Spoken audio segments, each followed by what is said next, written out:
بسم اللہ والصلاۃ والسلام علی رسول اللہ۔ ایک سوال ہمارے پاس ہے کہ کیا یہ حدیث موجود ہے کہ نبی کریم علیہ السلام نے فرمایا کہ میری امت میں سے پہلا لشکر جو قسطنطنیہ پر حملہ کرے گا وہ جنتی ہے؟ وہ خارجی بدبخت اس حدیث سے یہ اخذ کرتے ہیں کہ چونکہ حضرت سیدنا امیر معاویہ رضی اللہ تعالیٰ عنہ نے یزید پلید کی سربراہی میں لشکر بھیجا تھا، لہٰذا یزید پلید بھی جنتی ہے۔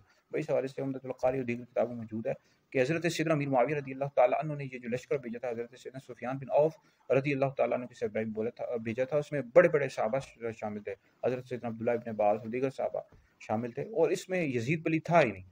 تو لہٰذا یہ اس حدیث کے تحت وہ جنتی جو ہوگا لشکر تو وہ جنتی ہوگا، تو اس میں یزید پلید گیا ہی نہیں تھا اور اس قائل ہی نہیں تھا، لہٰذا وہ شامل ہی نہیں تھا۔ ٹھیک ہے جی۔ اور اگر وہ تھا بھی، بالفرض مان بھی لیا جائے تھا بھی، تب بھی جیسے کہ نبی کریم علیہ السلام نے فرمایا کہ جس نے لا الہ الا اللہ کہا وہ جنت میں داخل ہوگا، تو یعنی کلمہ پڑھا تو جنت میں داخل ہوگا، ایمان لایا۔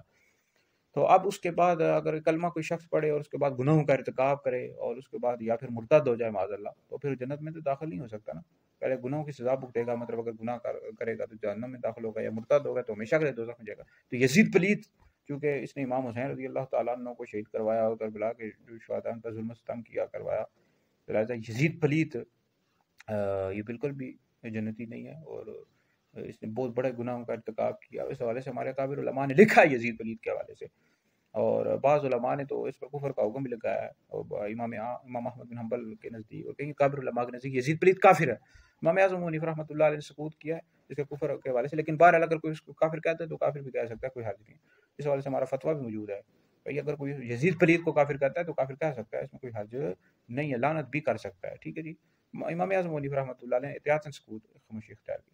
تو بہرحال یزید پلید یہ زانی تھا، شرابی تھا، فاسق مولوی تھا، تو یہ بالکل بھی اس حدیث کے تحت داخل نہیں ہے، نہ اس کو شامل کر سکتے ہیں۔